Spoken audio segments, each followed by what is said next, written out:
Herkese merhaba arkadaşlar. Tekrar kanalıma hoş geldiniz. Evet, Stitch karakterimizin 3. bölümüne devam ediyoruz. Evet, önce kulaklarımızı çalışacağız. Daha sonra burun, şu saçlar falan detaylarımız var. Onları yaptıktan sonra kafamızı dikip bitireceğiz. Hemen kulağımızla başlayalım. Önce kulağımızı bu şekilde iki parça öreceğiz. İç kısmını pembe, dış kısmını yine koyu mavi ile öreceğiz. İki parça. Şimdi ben bunları hazırladım. Pembe ile devam edeceğiz şimdi. Aynı sayılarla. Daha sonra buradan örerek devam edeceğiz tekrar. Hemen kulağımızın önce birini yapalım, daha sonra diğerini yapacağız.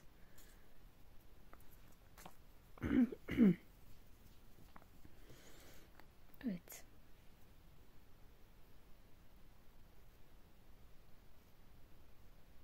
Şu odakladık. Uçlarını yine çakmakla yakın arkadaşlar, dökülmesin diye. İpimizi sabitledik. 2 zincir çekiyorum. Bir atlıyorum. İkinci zincirin içine 3 tane sık iğne. 1 2 3. Bir zincir çektim. Dönüyorum. Şimdi bu 3 tane çift batıyoruz. Bu birinci çift. İkinci çift.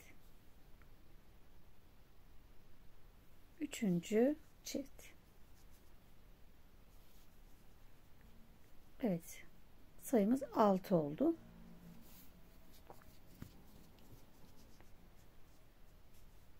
Şimdi 3. sıradayız. Bir zincir çekip dönüyoruz. 3. sıramızda ilk baştaki ilmeğe yine çift batıyorum. 2 tane, yani arttırmış olduk. Bir tane arttırdım. 4 tane tek batıyoruz. 1 2 3 4 tane tek battım.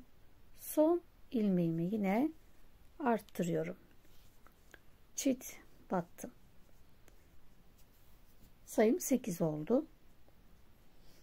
Bir zincir çekip döndüm. Bu sıramda hepsine tek batıyoruz. 8 tane ilmek örelim.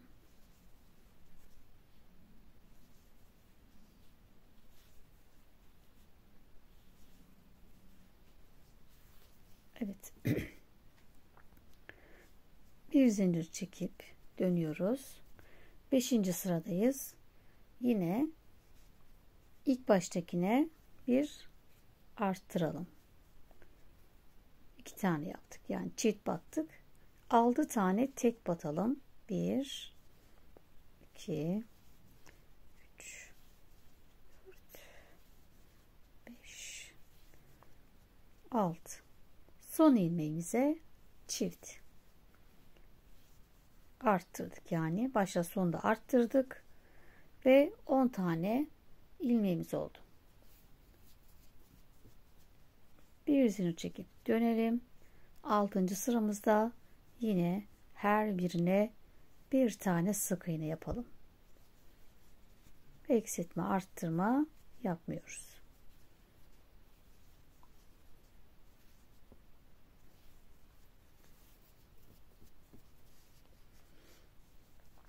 Evet, sıra sonumuza geldik.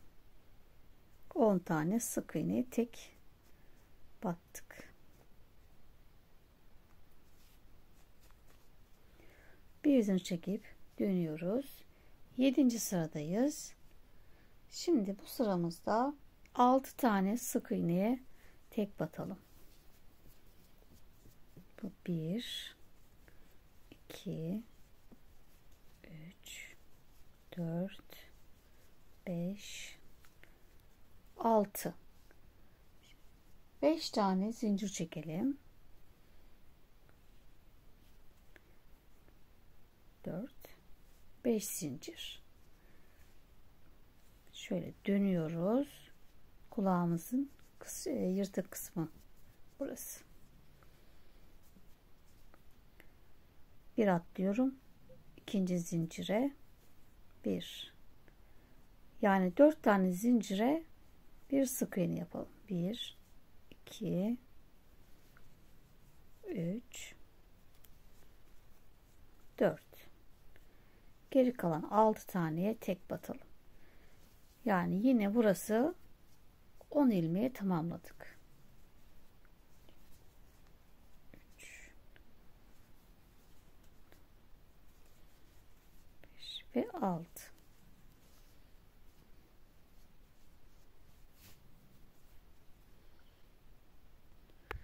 Evet, 8. sıramızı bitirdik. Bir zincir çekip dönüyorum. 9. sıradayız. Ve bundan sonra 12 sıra düz öreceğiz. Toplam 20 sıra örmüş olacağız arkadaşlar.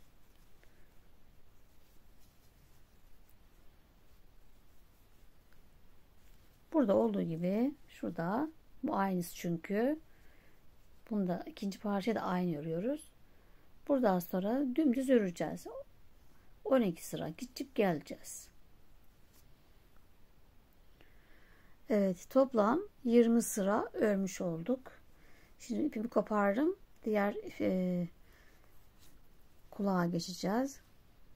Biraz sonra da bu şekilde bunları örerek birleştireceğiz. İki kulağı. Şimdi diğerini yapalım. Yine aynı şekilde başlıyoruz.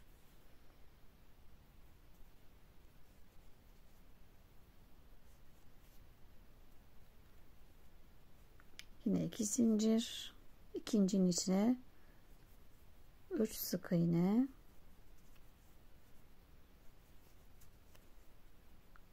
bir zincir çekip döndüm.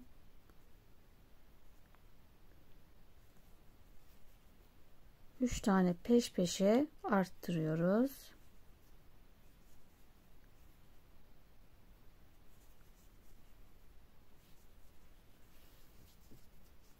Bir zincir döndüm. İlk ilmeğimizi arttırdık. 4 tane tek batalım.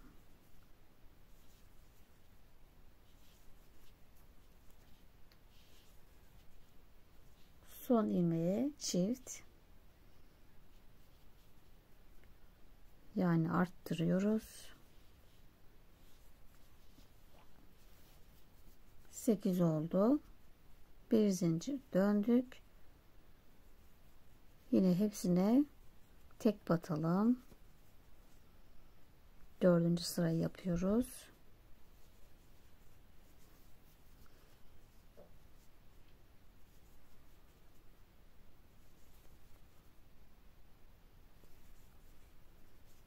Bir zincir döndük. 5. sıradayız. İlk ilmeğimize yine arttırdık. 6 tane tek batalım.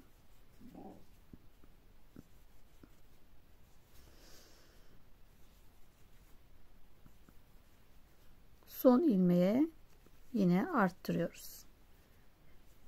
Çift battım. Evet, 6. sıradayız. Bir zincir yine çekip döndük. 6. sırada. Şimdi burada 7 sıra düz öreceğiz. 6. sıra ve 12. sıraya kadar hepsine tek batalım. Şimdi bu sefer buradaki çizik kısmı aşağıda kalıyor. Birini yukarıda, biri kulağın aşağıda kalan kısmında yapılacak. Şimdi 7 sıra düz örelim. Evet, 7 sıra düz örgümü tamamladım. Şimdi 13. sıradayız. Yine 6 tane tek batalım. 2, 3, 5. Evet, 6 tek battık. Yine 5 zincir. 5 zincir çektim. Bir atlıyorum. 4 tane zincirimize tek batıyoruz.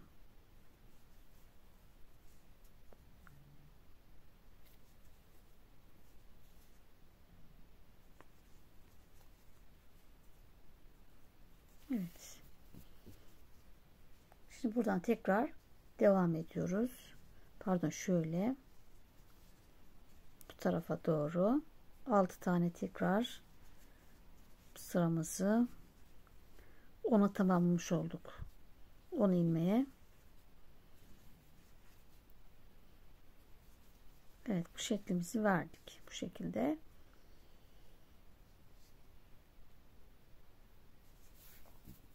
Evet, şimdi 7 sıra düz öreceğiz.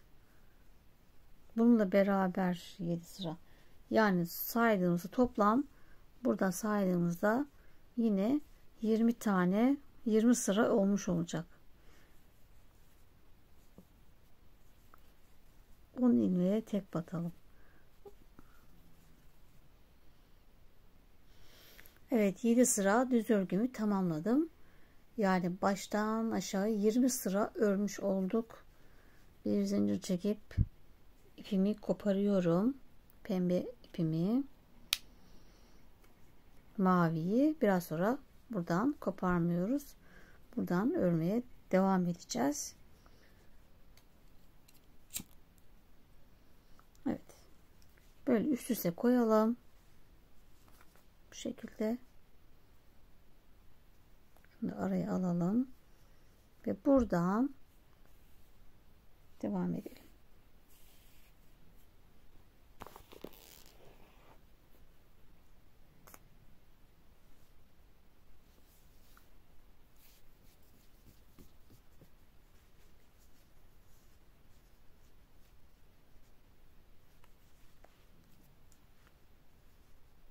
Evet, iki parçayı örerek birleştiriyoruz.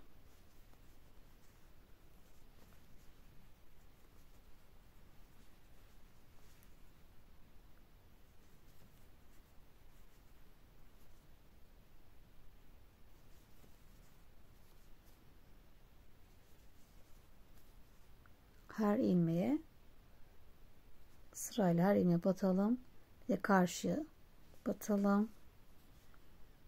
Bu şekilde kulaklarımızı örerek birleştirelim arkadaşlar. Sıra sonuna kadar devam edelim.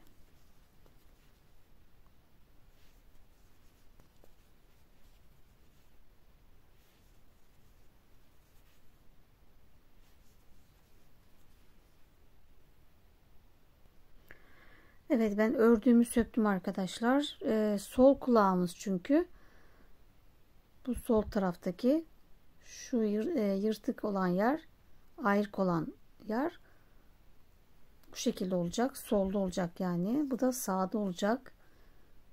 Ben de demin bu şekilde yaptığım için bu sefer sağ olmuş oldu. O yüzden de söktüm. Görüntü böyle olacak. Sağ kulak üst tarafta, sol kulağın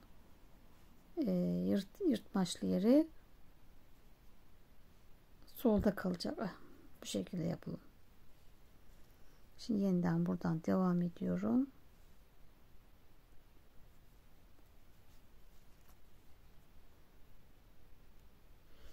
Evet, sol kulağımı örüyorum şimdi. Yönünü çevirdim. Bu şekilde başlıyorum.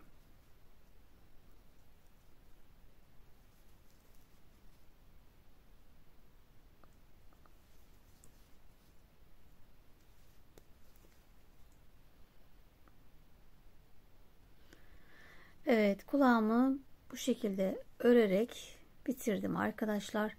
Şimdi burayı katlayarak da katladık. Şu kısmı da yine ilmek kaydırarak birleştirelim. Şimdi buraya batıyorum. Karşıya battım.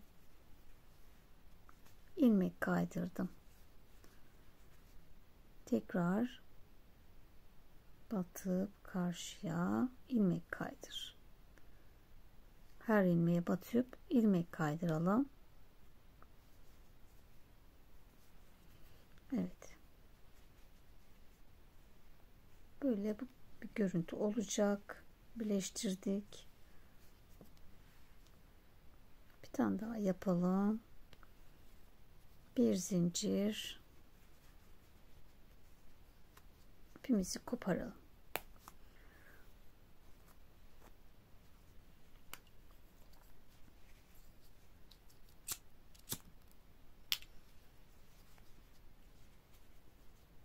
Evet, kulağımızın biri bu şekilde. Şimdi diğerini aynı yapalım. Yine ilmek kaydırarak birleştirelim. Bunu içeriye çekeceğiz. Daha sonra şöyle bir bakalım. Buraya dikeceğiz arkadaşlar.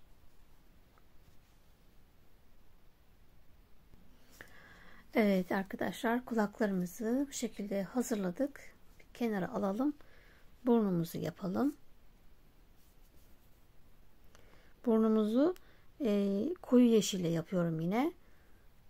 Tabanını kullandığım yeşil, yoksa siyahla yapabilirsiniz. İpimi sabitledim. Şimdi 1 2 3 zincir çektim. 3 zincir, bir atlıyorum. İkinci zincire 3 tane sık iğne.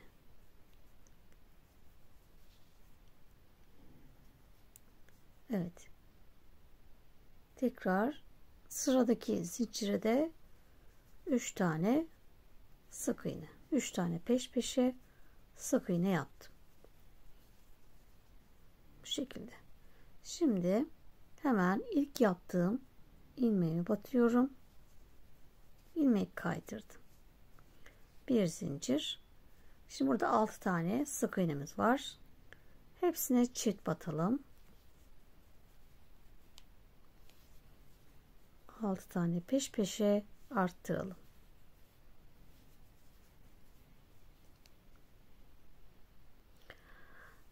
Evet, ikinci sıramı bitirdim. 12 tane sık iğnemiz oldu.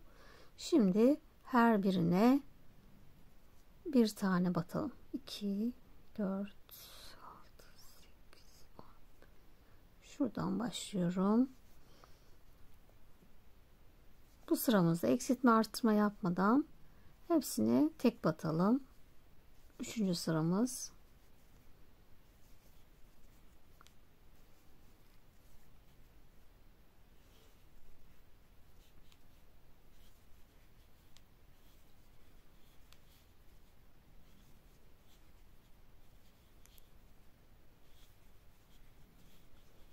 Evet, sıra sonuna geldim.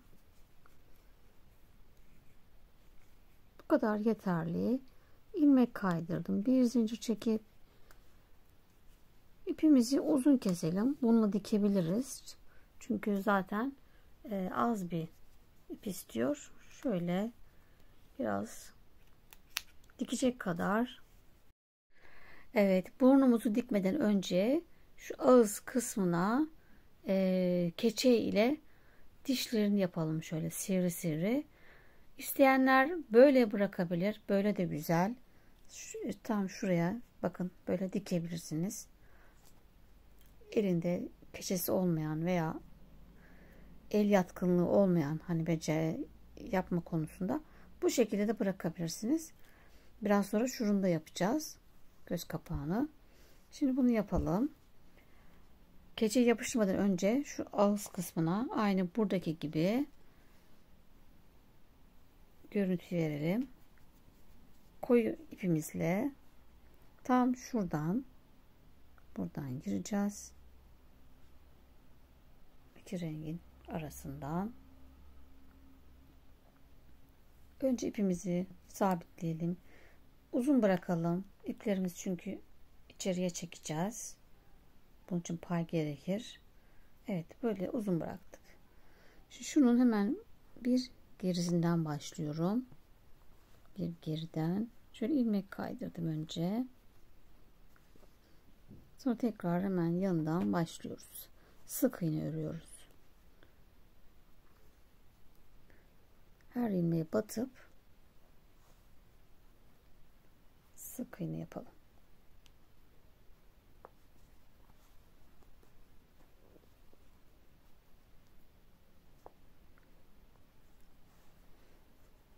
Buraya sıra bitene kadar devam edelim.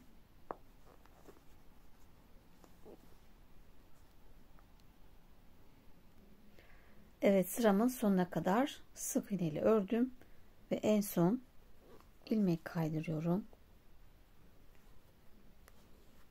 Bir zincir. İpimi yine uzun keselim. Şöyle içeriye çekmek için payımız olsun. Evet, şimdi bunları ister iğneyle ister şöyle tığla içeriye çekelim.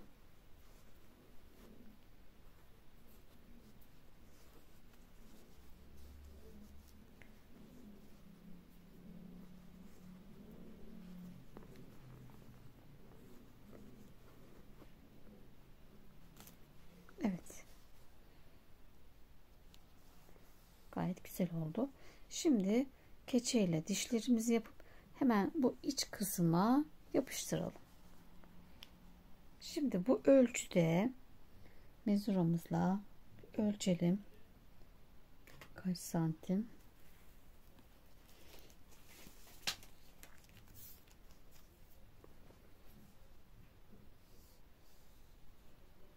Evet. 12 santim. 12 santim boyunda keçemi ayarlayacağım. Evet, 12 santimi buldum. 1 santimden keselim. Şöyle 1 santim yeterli. Buradan hemen kesiyorum. Sonra göz kararı dişlerini yapalım. Sivri sivri. Şimdi burayı bir kesip gelelim. Evet, dişlerini biraz daha 1,5 yapacağım. Biraz daha uzun olsun. Biraz kısa geldi gözüme. Evet. 1,5'tan bir keselim bakalım. Evet, şimdi dişlerimi şöyle bir göz kararı kesiyorum. Şurada bir pay bırakıyoruz. Dibine kadar değil. 2 milim kadar bir pay bırakalım.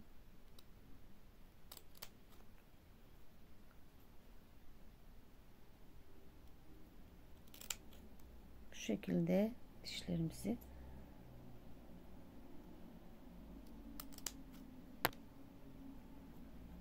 keselim.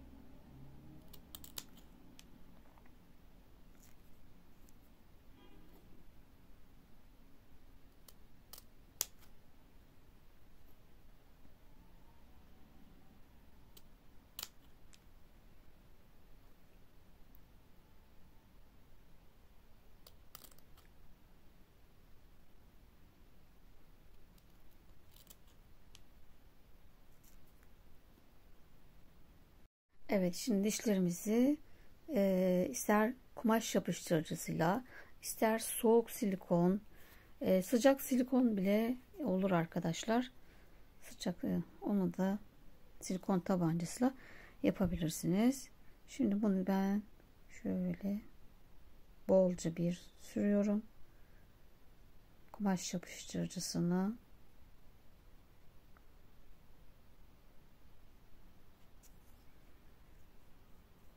iyi tutsun diye iyice bolca dökelim.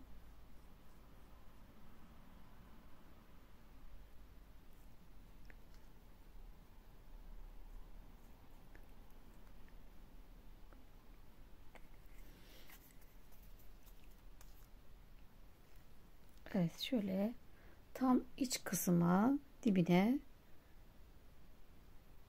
güzelce yapıştıralım.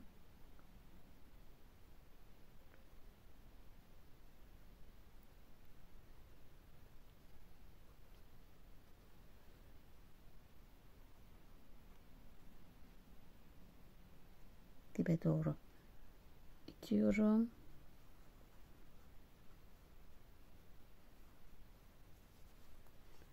Evet. Görüntü böyle olacak.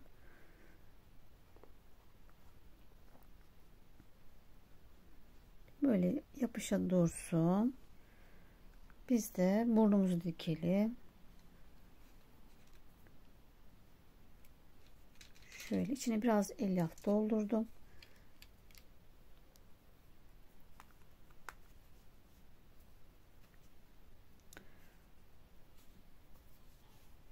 Tam ortaya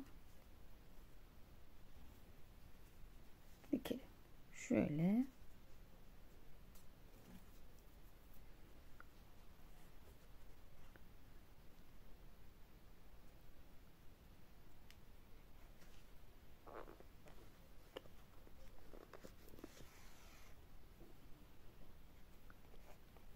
Bir kafaya, bir burnuna batarak dikelim arkadaşlar.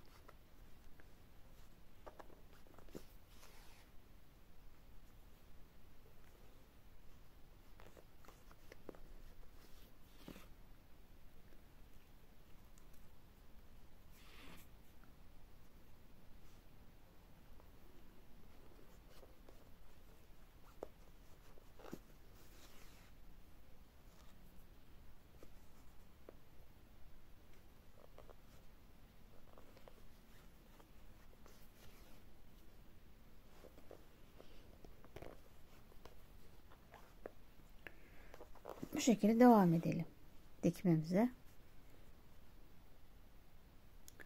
Evet arkadaşlar, burnumuzu bitirdik. Şimdi hemen göz kapağımızı yapıyoruz.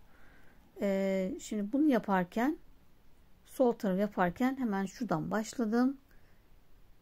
Daha sonra hepsini sık iğne olarak düzümün birinci sırasına kadar ördüm. Şimdi diğer göz yaparken de buradan başlayacağım. Bu tarafa doğru ördüğüm için kafamı böyle tutuyorum. Buradan ilmek kaydırıp başladım. Daha sonra sık iğne ördüm. Şimdi burada aynı hizadan sık iğne ile örelim. Şimdi bu gözümüzü burada bitirmişiz. Yani bir sık iğne üstünden dibine kadar yapmadım. Bunu da yine şuradan başlayacağız. İpimi yine uzun bırakalım. İçeriye çekeceğiz. Evet, hemen bir atlıyorum. Buradan girdim. Evet, buradan başlıyoruz. Bir daha batalım. Evet. Sırayla ilmeklerimizi iki ipin arasından giriyorum. Özellikle şu açık rengin oradan girip sık iğne.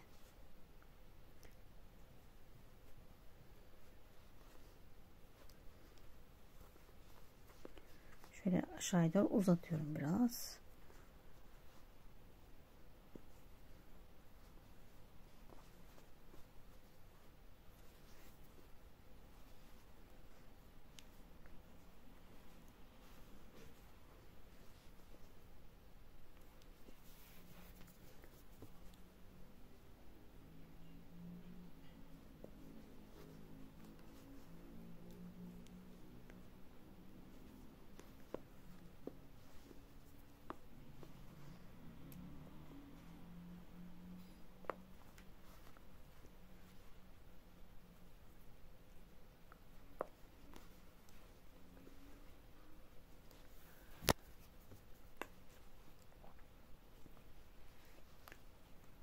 Şöyle biraz uzatıyorum. Ben burada kısa kesmiyorum. Aşağıya doğru bir uzatıyorum. Belli olsun diye. Tabii ki bu çok bol da değil. Ayarlı bir şekilde.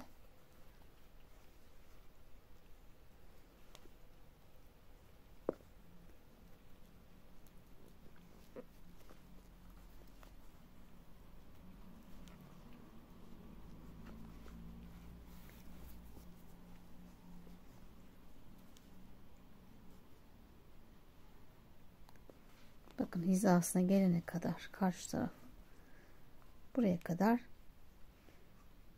yaptım. Aynı hizada. Şimdi ipimi bir zincir çekip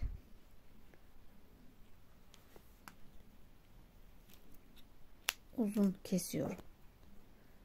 Şimdi buradan hemen dibinden içeriye çekeceğim. Burası mesafe uzun olduğu için iğneye takacağım ipimi. Hemen dibine batıyorum.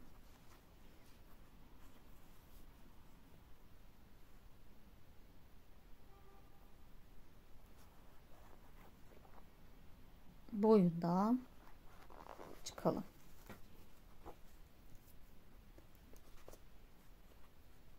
Evet. Böyle olacak.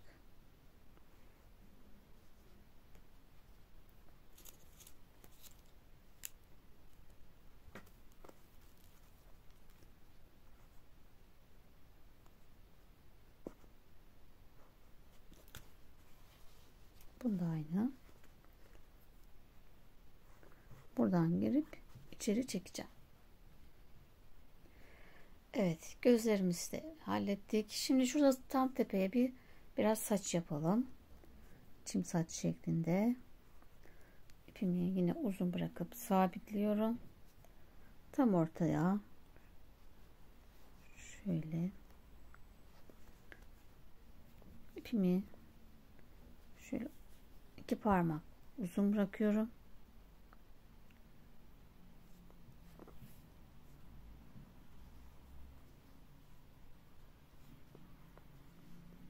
Ördük. Bunu uzun bıraktık. Tekrar yanındakine battım. Uzatıyorum 2 parmak.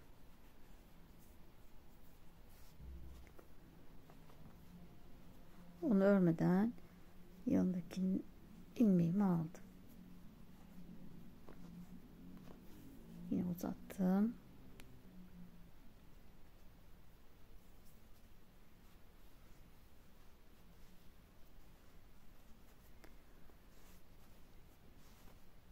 Evet, bu şekilde yaptık. Ben biraz daha boyunu kısa yapacağım. Biraz uzun oldular. Daha kısa çekeceğim. Evet, kafayı arkadan başlayacağım arkadaşlar. Önden yaptığımda sık iğne kötü göründü. O yüzden yeniden arka ortadan şuradan başlıyorum.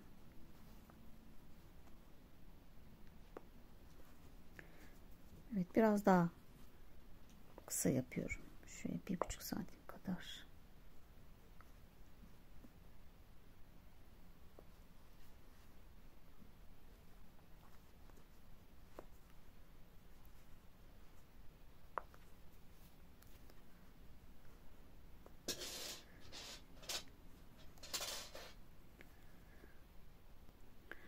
Evet, saçlarımızı da yaptık. Şimdi kulaklarımızı dikeceğiz.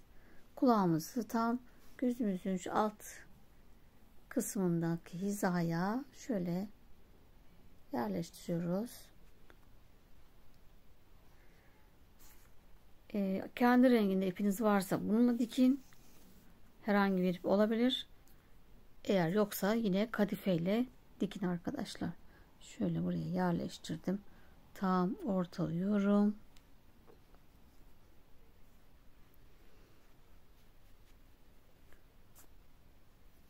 Boyundan girdim.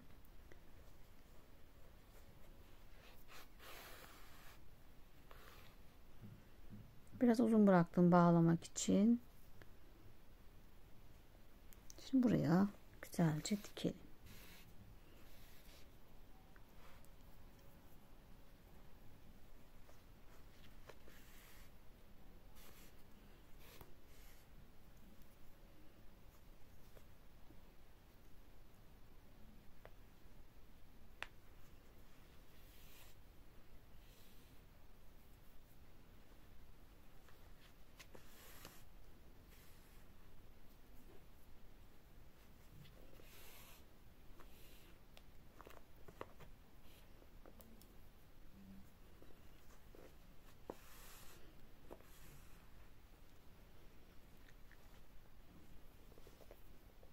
her tarafından dikelim. Kulağımız kalın olduğu için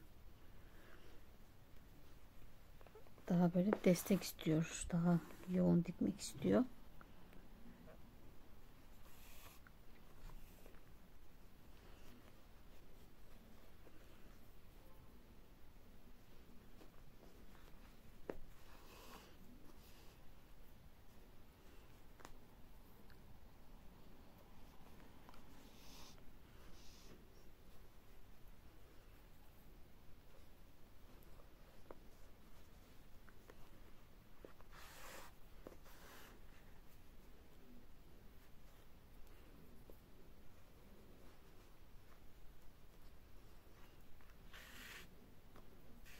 Evet, bütün çevresinden dikiyorum.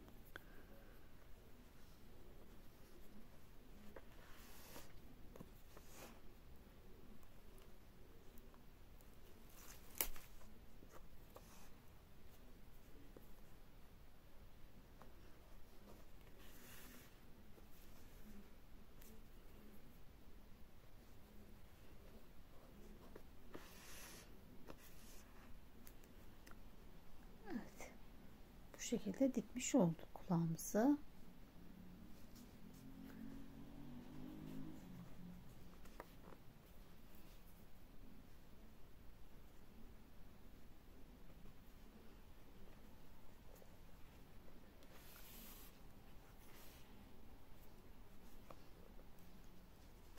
Evet, sağlam olana kadar dikelim. Şöyle bakalım, sallanıyor mu?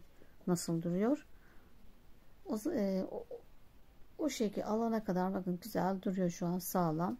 Benimki her tarafından diktim. Boyundan çıkıyorum.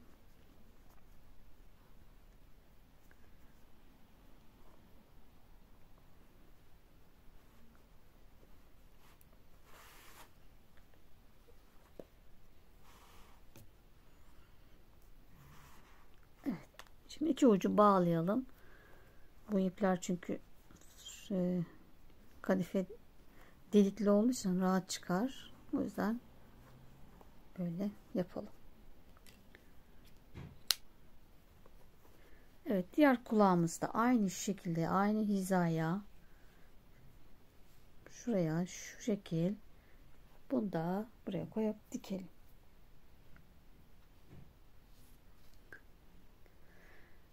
Evet, kulaklarımızı affedersiniz, bitirdik arkadaşlar ve kafamızı tamamen tamamlamış olduk. Gayet de çok da güzel oldu, değil mi? Evet, şimdi gövdemizdeki de son eksiklerimizi yapalım. Arkaya bir yuvarlak kuyruk örüp dikelim. Aynı burundaki gibi yapalım. Ben örüp geliyorum ve dikelim. Evet, kuyruğumuz için sihirli halka içine 6 sık iğne, ikinci sırada hepsine çift battım. 12 sık iğne oldu. 3 ve 4. sıralarımı düz ördüm. Toplam 4 sıra ördük. Biraz elyaf doldurdum. Şöyle tam babamın üstüne gelecek şekilde şimdi dikelim.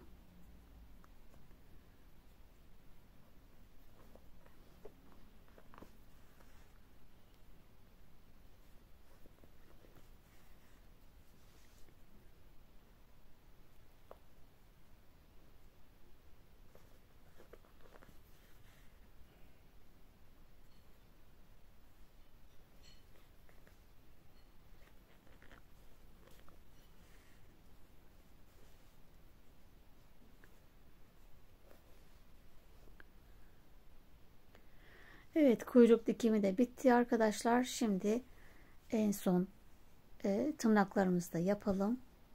Boyunu dikip bitirelim. Şimdi bu şekilde bir tane yaptım. 4 tane tırnak yaptım.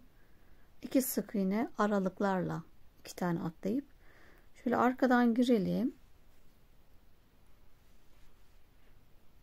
Hemen karşısından şuradan bir devam edeyim. Şuradaki tabağımızdaki beloğdan çıkacağım.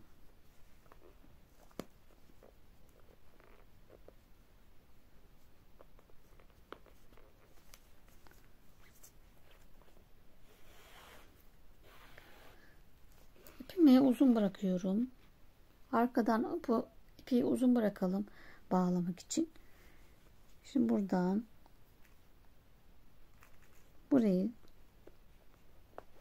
dolduralım. 4 defa.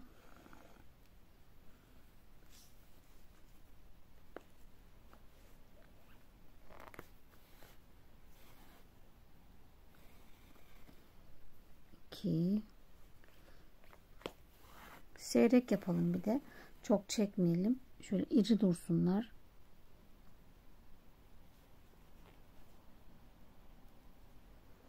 Evet, dördüncüyü batıyorum. 2 tane kayıyorum. 2 sık iğne.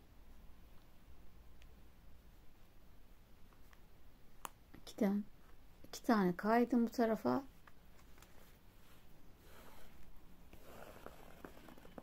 Şimdi burayı yapalım. Aynı şekilde.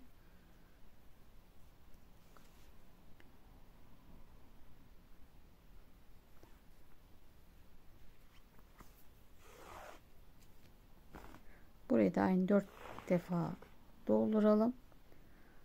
Yine 2 sık iğne atlayıp buraya 2 sık iğne atlayıp buraya toplam 4 tane tırnaklarımızı yapalım.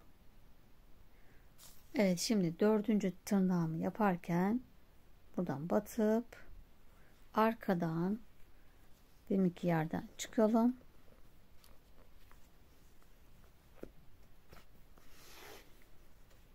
Ve iplerimizi bağlayalım.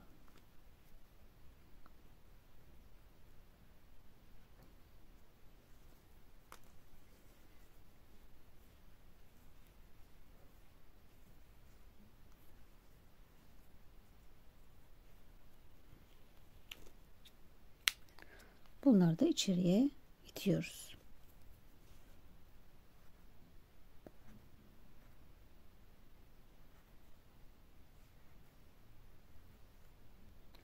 Evet, kolumuzda yine aynı şekilde şöyle arkadan giriyorum. Şimdi buradan 1 2 3 üçüncü sıradan çıkacağız. 1 2 3 şuradan çıkıyorum. Göz kararı. Yine bağlayacak kadar ip bırakalım. Şimdi buraya da yine 4 defa doluyor ipimizi işleyelim.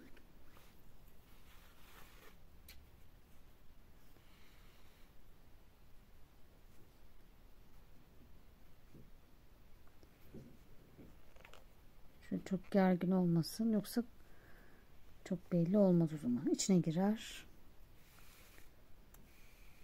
Evet, bu 3'tü. Şimdi 4.'yü battım. Yine 2 sık iğne atladım. Şimdi burada devam edeceğim.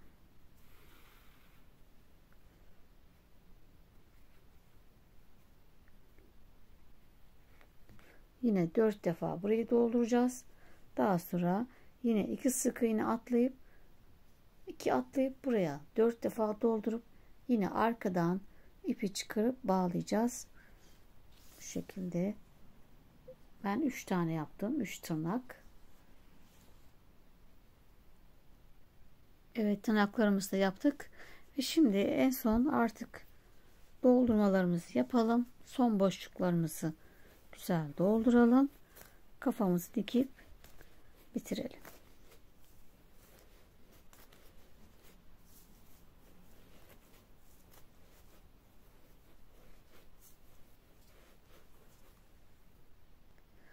Evet, sıra geldi kafa ve gövdemizi dikmeye. Şimdi dolgularımı yaptım pardon. Dikerken şuradaki aradan dikeceğiz. Hemen buradan değil, birinci yani son sıramın şuradan alacağız arkadaşlar ilmeklerimizi, daha sağlam olsun diye. Yukarıdan değil. İpimi koton kullandım. Çift katlı olarak dikeceğim sağlam olsun diye. Araya bir şey takmıyorum. boynumuz zaten yeterince kalın. Boyun kısmı. Böyle de yapınca bir boyunumuz yok şu an. Şöyle tam ortalayacağım. Buradan başlayacağım ortalayıp dikmeye.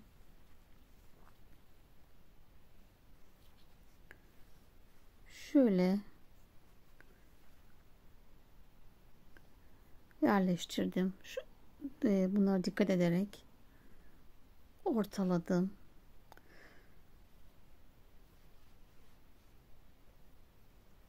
Şuradan bir girelim.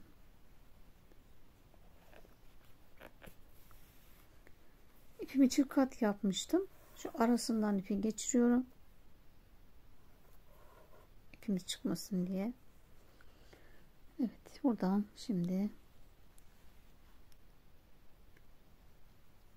dikmeye başlayalım.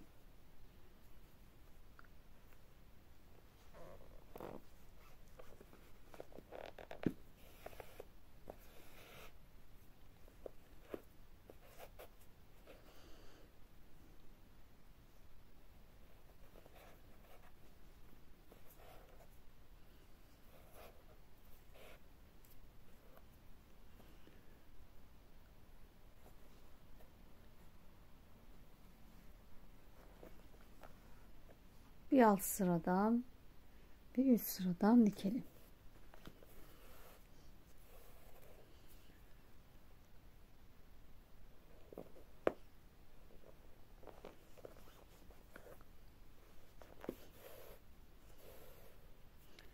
Evet, hemen karşısına gelen yerden hiç atlamadan dikiyoruz.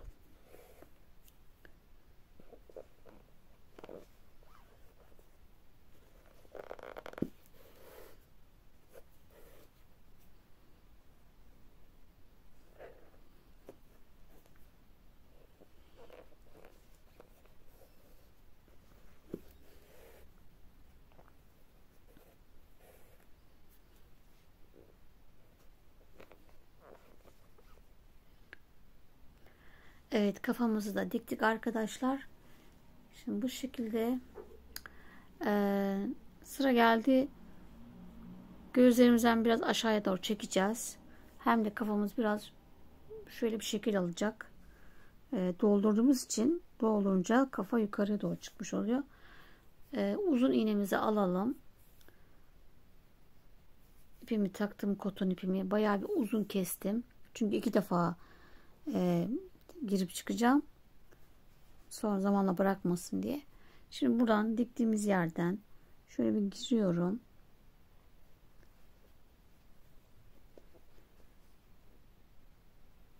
Gözümün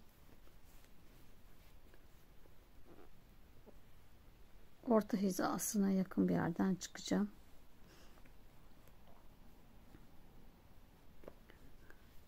Şuradan çıktım. İpimizi bağlamak için burayı uzun bırakalım. Şimdi buradan karşıya geçiyoruz. Şuraya aynı hizadan tekrar boyundan aynı yerden çıkmanıza gerek yok. Bir yanından da çıkabilirsiniz.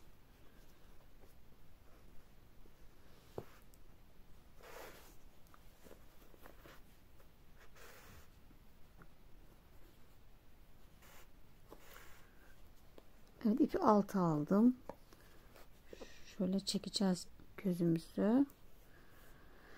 Bir daha yapıyoruz aynısını. Yaparken de ipleri çekeceğiz. Sıkıca. Aynısını bir daha yapalım.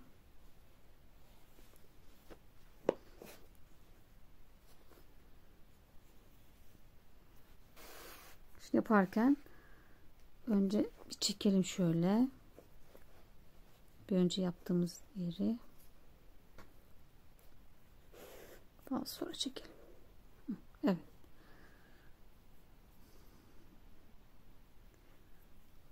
Tekrar karşı. Yine boynunuzun altından herhangi bir yerden çıkıyorum.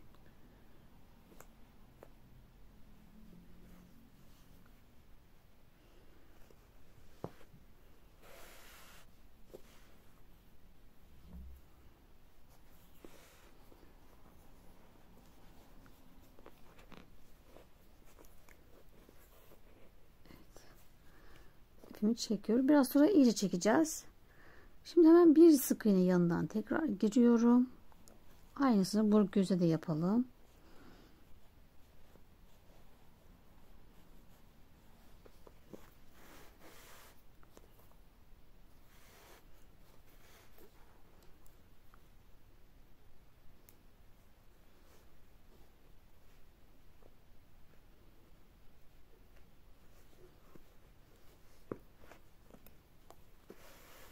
İpimi alta alıyorum, gözümün altına.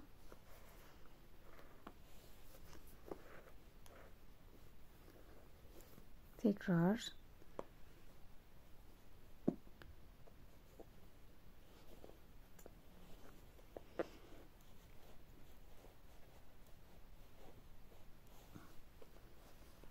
ikinci defa yapıyoruz. Yaparken de şöyle bir çekelim.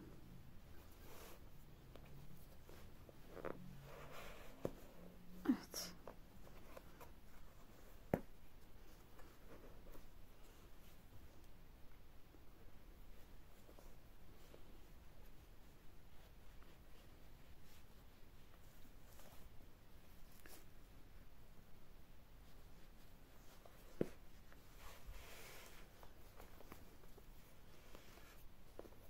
İki gözün altına verdim.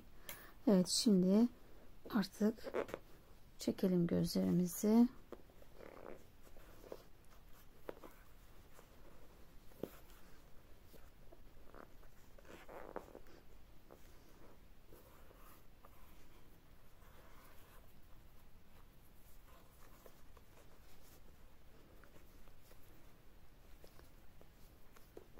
Bağlıyoruz.